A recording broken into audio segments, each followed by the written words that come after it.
Hey, everybody, this is Elon from the Eggard podcast. And today I'm actually super excited. We have Marshi Smith with us, who has a huge background. She founded Icons, which is the independent council on women's sports.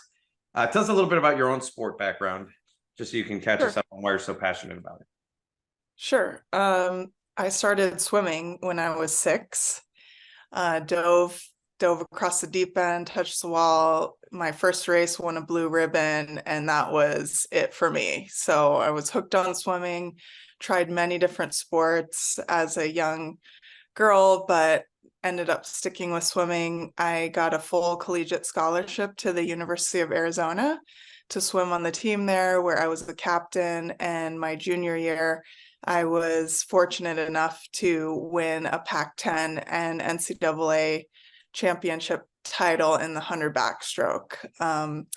So sports has absolutely transformed my whole life. I launched after unfortunately getting injured and having to let go of my Olympic dream. Launched my career. Obviously, my resume was powerful. The stories that I was able to bring into interviews propelled me into a really successful sales and marketing career. And recently I had a couple children. I have a daughter who's 7 and a son who's just turned 5. And so I've been at home raising kids and running around with them, and got really just hurtled into this topic after witnessing Leah Thomas win a national championship title and stand on the same first place podium that I once stood, long ago, but not that long ago. And so I have been activated, as it will, into speaking out on this particular topic. So tell us a little bit about the charity you founded and what it's doing and what the goal is. Sure. Icons, the Independent Council on Women's Sports, was really born out of, again, watching Leah Thomas win a national title. I quickly connected with Riley Gaines, probably within a couple weeks of that meet, because she was one of the only swimmers speaking out. I was also asked on the news because I had worked with about 45 or so of my alumni swimmers from the University of Arizona to send a public letter to the NCAA. And so I was being asked to go on all sorts of news channels. And so the two of us connected, and Riley at one point, 1 or 2 months in, said, "You really need to meet Kim Jones, who is the mother of an Ivy League swimmer who had to compete against Leah in the same events all season." And so I called Kim Jones, and from the first call with her, we decided that women really needed an organization to represent on this particular sports specific aspect and really serve the athletes and parents, officials, coaches who have been left stranded. The Women's Sports Foundation, ACLU, National Women's Law Center, Nike, Adidas, everyone has really abandoned the female athlete, and there was nowhere to turn to tell their stories, to speak out, to advocate for them with sports leadership. And so we decided right then from our first call to create a nonprofit to really serve female athletes and the majority of the public who aligns and believes women deserve fair competition. Well, that's important that you said that at the end, because people think that this is a partisan issue, like we were just talking about previously, and it's not. There's huge support from both sides to separate men and women in sports. So I'm really glad you did it. We're going to support you, and I'm going to put the link below as well for anyone who's watching this who wants to support your charity. I know there's a lot of people who are really passionate about this subject who follow us. Yes. We're passionate about it also. I mean, from just a basic common sense position, It's kind of like a denial of some basic objective truths taking place. And decades and decades and decades of women fighting for their place. And now that being stolen from them in the same name of feminism. It's kind of like feminism has all but disappeared when it comes to protecting biological women now. Have you experienced any backlash or anything like that ever since you started talking about this, or support? It's very minimal, very, very minimal. And I hope that's been your experience too. We're trying to spread the word that everybody agrees with us. Everybody understands it's unfair for women to compete against men. Everybody understands that, men and women should not share changing facilities and locker rooms in their sports facilities. And so we really truly are a nonpartisan group. We have very split representation from both political parties. We have radical feminists who are standing right alongside us. We have evangelical Christians on the same stage talking about this. It's really, truly, when you say it's a nonpartisan issue, that's absolutely been our experience. And there's been such minimal backlash in the general public. However, we do get a lot of pushback when we're advocating at the high leadership elite level. And depending on who is in what seat as board members in different sports, regionally where sports may be, different countries approach this differently. America is really, and the Western society is really giving us a lot of pushback in particular sports. And I just want to encourage we are so grateful to companies who are willing to take a stand and say what we all believe publicly and back the athletes who are willing to talk about this openly, because the more companies come out, the more people speak out, the more athletes, parents, coaches, dads. This is not just a women's problem to deal with. Dads, we need you.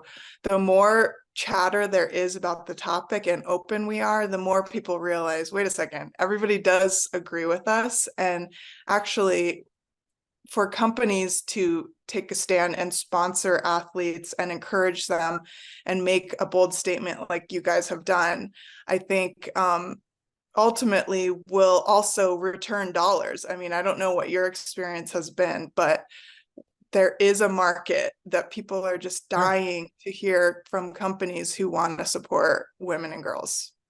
It's really fascinating from a corporate perspective.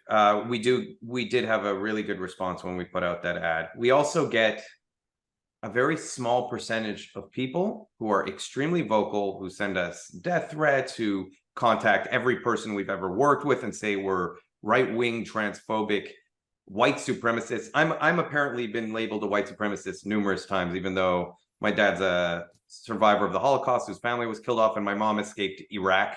So there's 0% of me that white supremacists would hate me the most out of everyone. But that's the constant claim.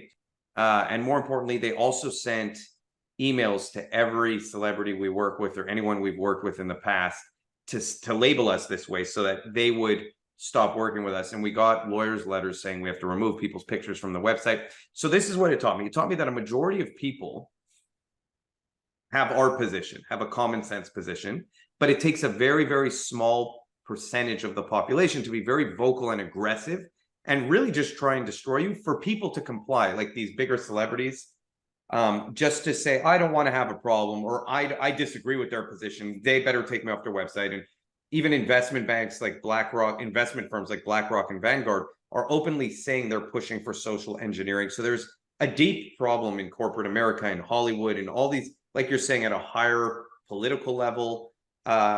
There is a activist trend, and it takes again 2 to 5% of the population to silence all of us, which is why we're so thankful when we get the kind of support we did, because it allows me to say, fine, I'll take you off my website. I don't care if I paid you in the past. I don't care if you wear the watch. I don't care, whatever the thing is.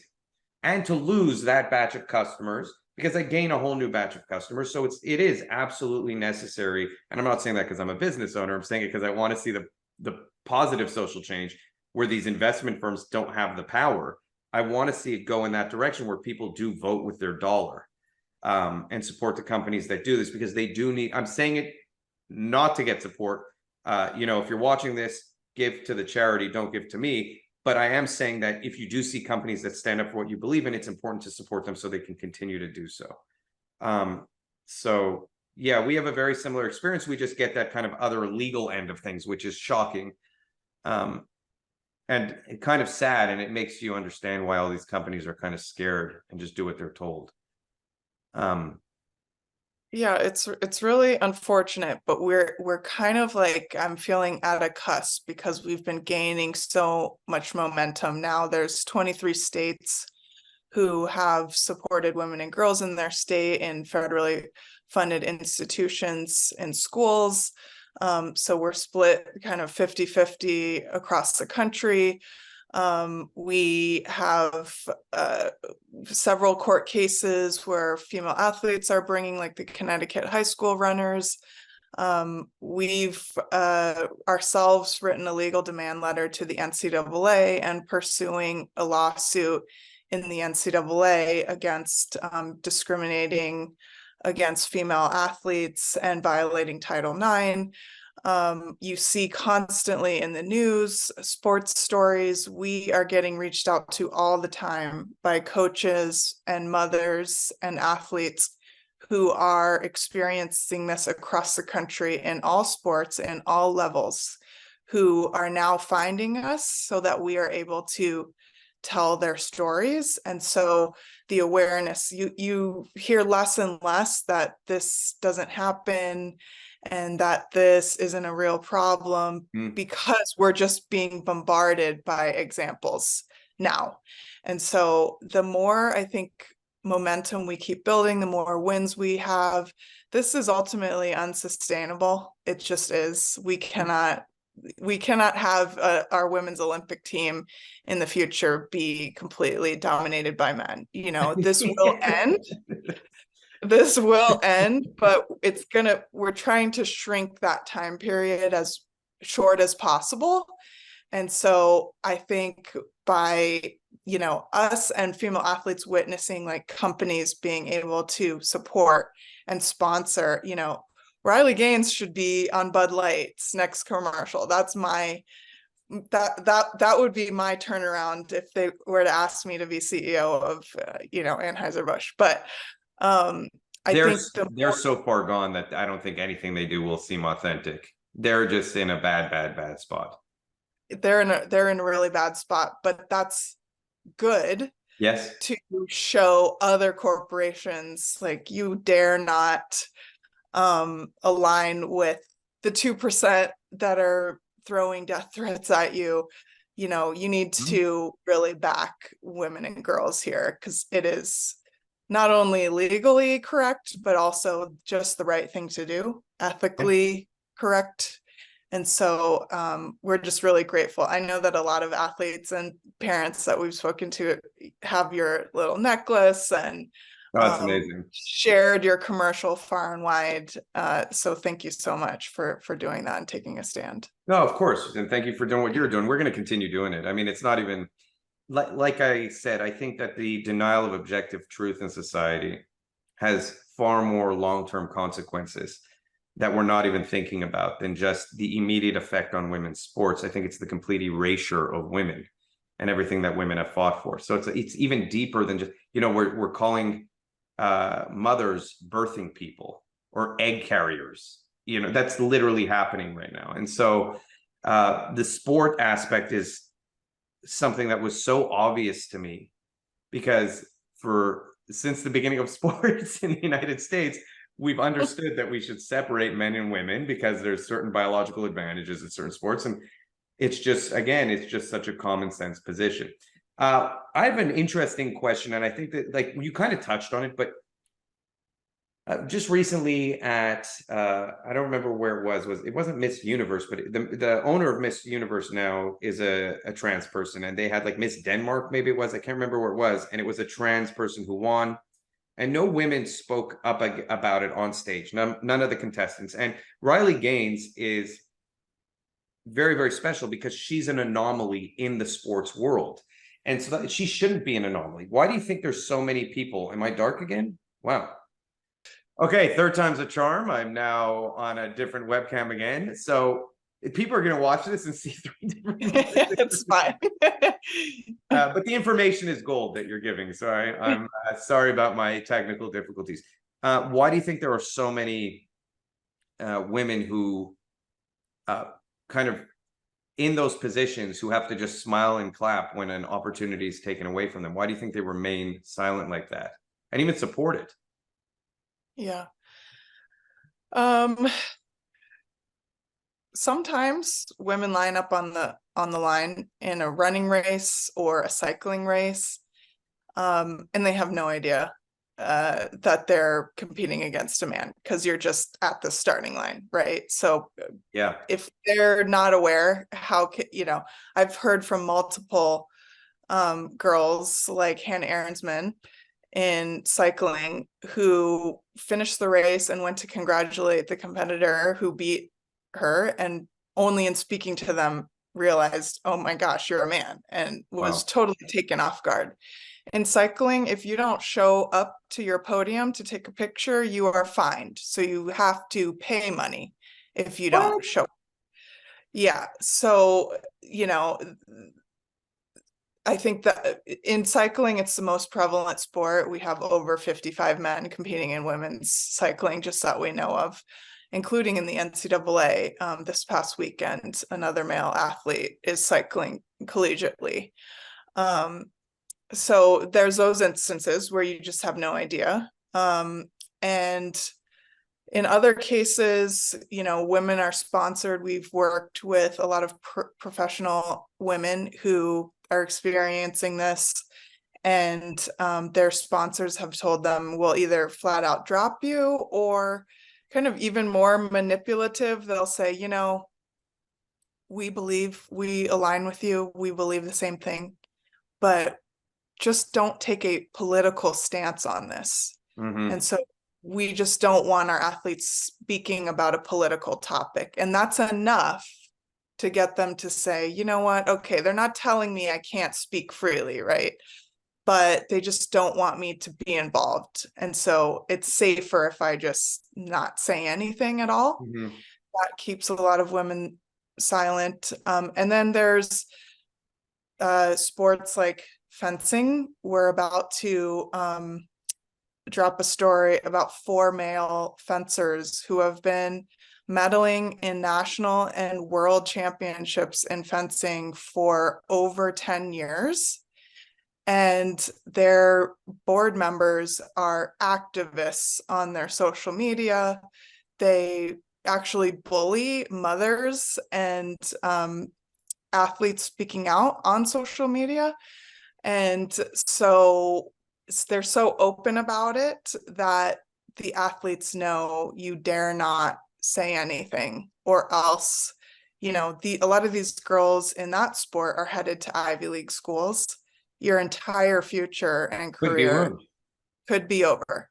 And so they don't speak out. They come to us now, and then we tell their stories and hope to just propel the conversation in the general public. So I know a lot of men, including my husband, a lot of people always say, if the girls would just boycott, this would be over tomorrow.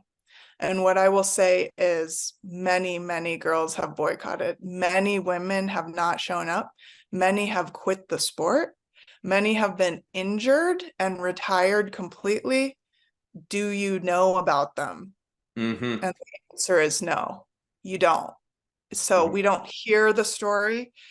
They don't show up. The men get first place, and all continues.